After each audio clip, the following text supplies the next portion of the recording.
देश का दुर्भाग्य है कि जिस ढंग से सत्ता में जो लोग बैठे हैं वो इस महामारी से लड़ने के बजाय राजनीति करने में ज़्यादा व्यस्त हैं। आप देखेंगे कि जिस दिन लॉकडाउन की घोषणा हुई उस दिन मामले सैकड़ों में थे। आज देश में मामले जो है 2.5 लाख के करीब पहुंच चुके हैं। लगातार हमारा देश जो है विश्व के जो मोस्ट इन्फेक्टेड देश है, लगातार पायदान चढ़ता जा रहा है। हमने पिछले कल स्पेन को भी पीछे छोड़ दिया और हम 5वें पायदान पे पहुंच चुके हैं। और जिस हिसाब से इस देश में चल रहा है, मुझे लगता है कि आने वाले समय में एक गंभीर चुनौती देश के सामने चाहिए। तो ये था कि भारतीय जनता पार्टी, चाहे केंद्र सरकार हो या हिमाचल सरकार हो, वो इस महामारी से लड़ने के लिए पूरी ताकत लगाते। लेकिन आज आप देख रहे होंगे कि आज भारतीय जनता पार्टी राजनीति कर रही है। अमित शाह जो पूरी इस संकट के दौरान कहीं नजर नहीं आए, अब प्रकट हो गए हैं। और कल उन्होंने बिहार में वर्चुअल रैली को संबोधित किया और बिहार में सरकार बनाने की कवायद शुरू कर दी।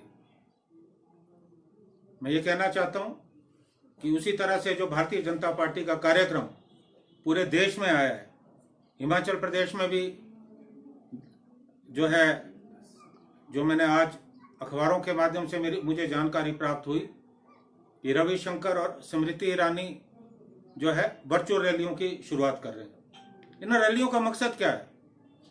मोदी साहब की उपलब्धियां। अरे कौन सी उपलब्धि है? उपलब्धि ये कि आज देश में जो है कोरोना महामारी लगातार बढ़ती जा रही है।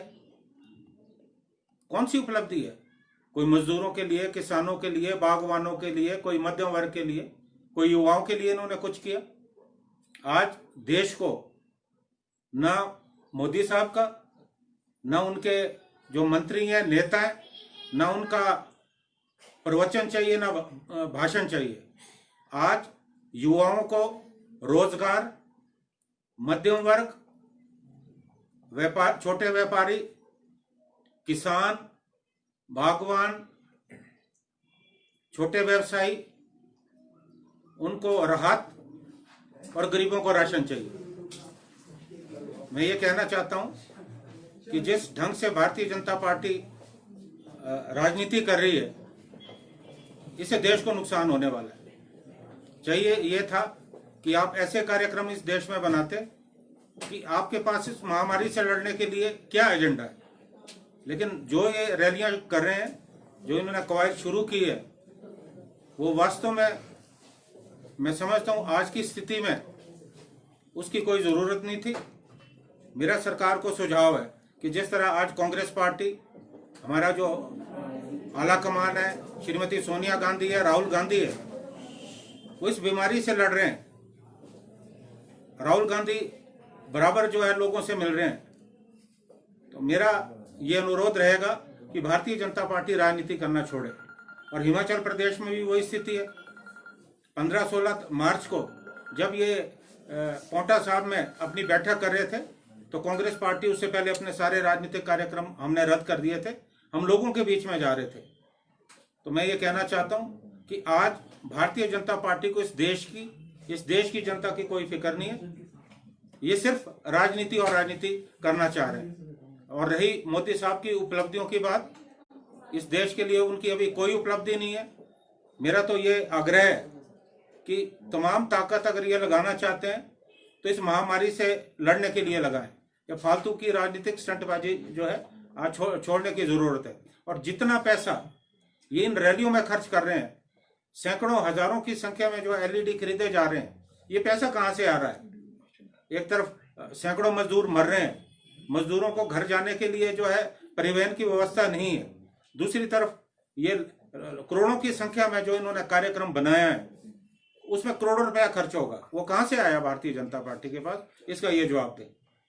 दूसरा मैं कहना चाहूंगा, जो हिमाचल से मामला जुड़ा है, कि पिछले दिनों मैं और मेरे साथ हमारे पार्टी के महासचिव विक्रमादित्य सिंह जी, नंदलाल जी, बरागटा जी मुख्यमंत्री जी से मिले थे हमने तमाम जो समस्याएं लोगों को आ रही थी का विचार विमर्श किया। खासकर जो बागवानी क्षेत्र में समस्या आ रही थी उसके बारे में भी हमने उनसे विचार विमर्श किया। हमने उनसे मांग रखी थी कि जो कार्टन बक्सेज हैं वो उपलब्ध होने चाहिए, और जो हमारी सेब बागवान है, हमारे जो मजदूर हैं वो नेपाल से आते हैं, नेपाली मजदूर हैं, उनकी बहुत बड़ी समस्या यहाँ आने वाली है। तो ये भी हमने सुझाव रखा था। मुख्यमंत्री जी का मुझे जवाब भी आया।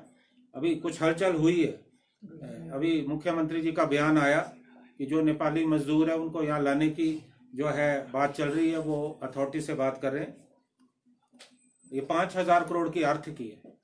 मेरा ये मानना है कि सरकार को चाहिए कि जो नेपाल से मजदूर आने हैं बॉर्डर तक जो है उनको हिमाचल परिवहन की बसें जाएं, उन्हें यातायात की जो है फ्री सुविधा उपलब्ध कराई जाए, और बराबर जो नेपाल के अधिकारियों उनसे बातचीत हो, ताकि सेब सीजन में जो है मजदूरों की समस्या हमको ना आए।